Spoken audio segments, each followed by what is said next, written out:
warahmatullahi wabarakatuh. Selamat pagi anak-anak. Materi kali ini adalah teks prosedur. Apa itu teks prosedur? Iya, benar. Teks prosedur adalah teks yang berisikan tata cara pembuatan suatu produk.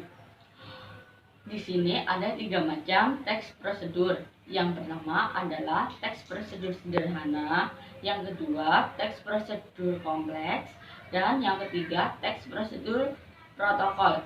Apa itu teks sederhana? Teks prosedur sederhana adalah teks yang berisikan tata cara pembuatan suatu produk paling sederhana, yaitu cara pembuatannya hanya 2-3 tahap saja. Contohnya memasak air putih.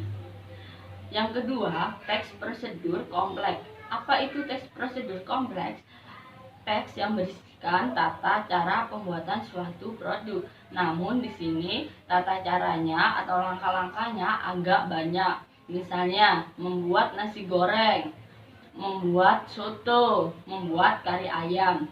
Sedangkan teks prosedur protokol hampir sama dengan teks prosedur sederhana, namun bentuknya berbeda.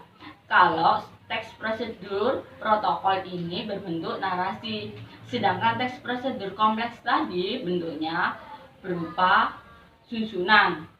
Di sini struktur teks prosedur ada 4. Yang pertama, pembuka atau judul. Yang kedua, bahan. Yang ketiga, langkah-langkah.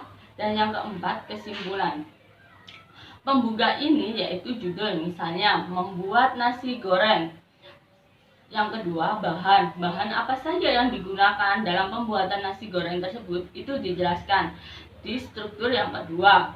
Dan yang ketiga, langkah-langkah, misalnya memasukkan apa, menghaluskan bumbu, dan lain sebagainya. Kesimpulan yaitu kita menyimpulkan dan menyarankan untuk pembuat supaya menjalankan langkah-langkah sesuai dengan apa yang kita berikan.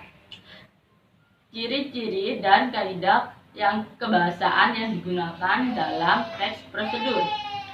Ciri-ciri dalam teks prosedur ada 4, yaitu berisikan langkah-langkah suatu kegiatan. Yang kedua, menggunakan kalimat saran dan larangan. Yang ketiga, detailnya lengkap. Dan yang keempat, berisi informasi yang objektif. Kebahasaan yang digunakan ada 5, yaitu menggunakan kata kerja perintah atau imperatif. Misalnya, masukkan, haluskan, itu termasuk kata kerja imperatif. Menggunakan kata teknisi yang membahas topik bahasa, menggunakan kata penghubung konjungsi. Dan, tetapi, lalu, itu termasuk konjungsi. Menggunakan kalimat persuasif. Yang kelima, verba material dan tingkah laku. Sudah? Ada yang belum paham? Ya, kalau sudah paham, silakan kerjakan tugas selanjutnya.